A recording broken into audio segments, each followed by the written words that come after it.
Hello. Imagine this.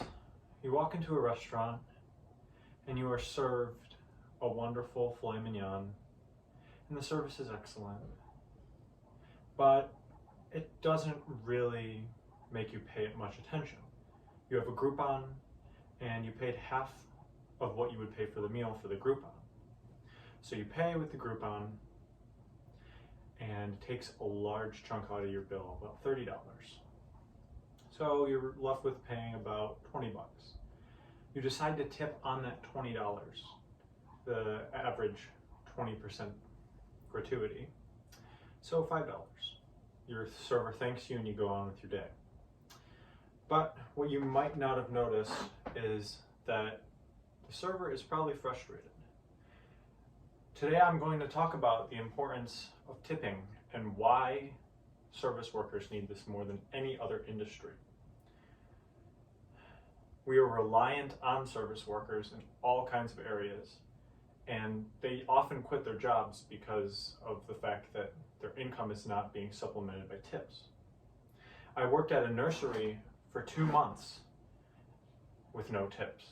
I spent a total of 4 months there, and I decided to quit after the last 2 months because I wasn't making anything. And I now work at a restaurant where tips also make or break my day. I get tipped out by my bartender, and if I don't get tipped out very much, I go home feeling down and hanging my head low. Now, according to the Bureau of Labor Statistics, 2 in 10 waiters and waitresses reside in the restaurant industry, and they make an average of $13.98 per hour across the board. That's 300,000 jobs total, and you are supposed to supplement the income for that. Today I'm going to talk about the horrible pay in the service industry, the causes, and what you can do.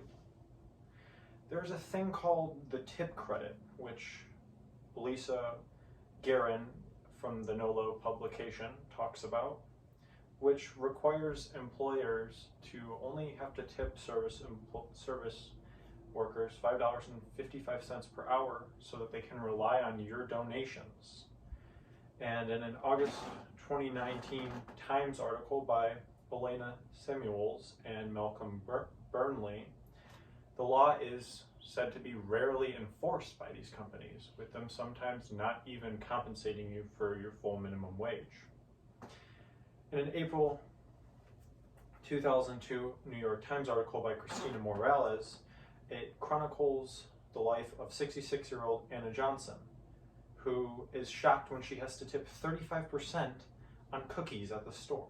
She's saying people can't afford to give more and more and more.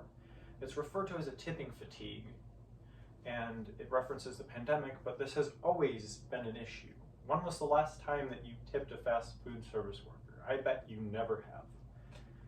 And in a Time article, in that same Time article from earlier, 74-year-old Debbie Alidian works in the service industry, but due to bad Social Security and getting paid only $2.83 an hour in Pennsylvania, she barely gets by. Mary,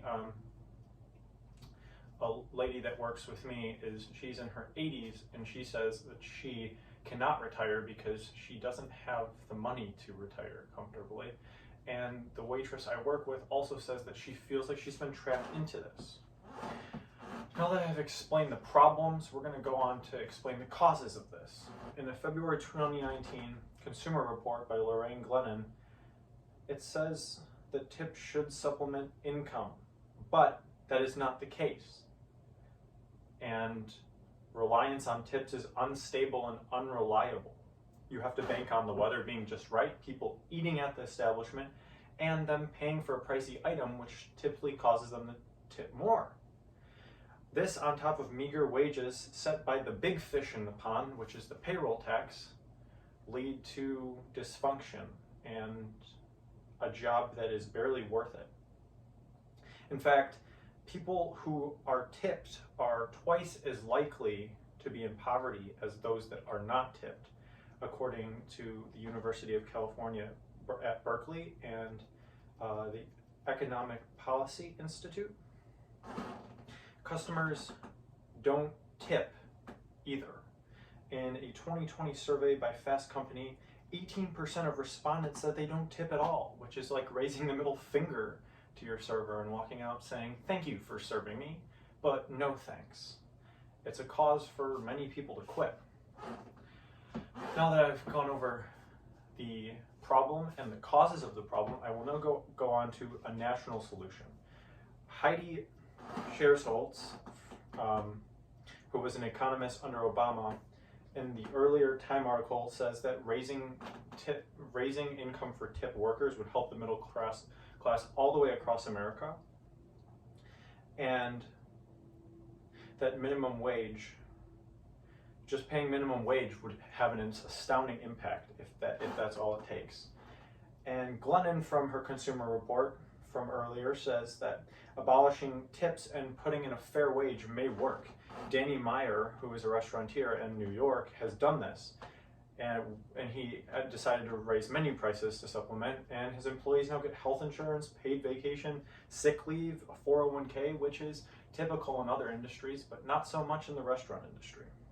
And a law requiring a minimum tip would also possibly work, as gratuities are already done at the place I work on at tables of 7 or more to make sure that they don't skimp on the tip. Now that I have explained the national solution, I will move on to a personal solution. I would advocate for business owners to pay their employees fairly, especially if it's a business that you frequently are a regular at. I would tip whenever possible. Tip above 20% or 25% occasionally. You don't have to do it all the time, but it is nice every once in a while. And to thank your service workers as much as possible during your meal, because it really, really makes your day when you say thank you, or even try to chat with them and have a conversation.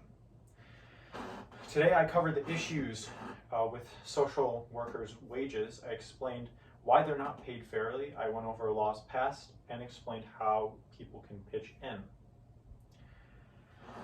Make sure to thank staff.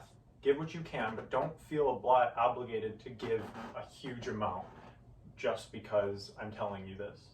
You should not feel guilt-tripped by the end of your meal. You're eating out. That's all you have to do. Respect employees and use the golden rule. Now, the Groupon at the beginning of the speech that I had you imagine doesn't sound as enticing anymore now, does it? Maybe you will still use the Groupon, but maybe you will pay the tip on the full price of the meal instead of the discounted price. And maybe you won't yell at a chef because your steak's undercooked, or you yell at a server because the chef undercooked your steak. Instead, just send it back. We're perfectly okay to redo it. And as in all situations, just be polite and you will be greeted with the same respect by us.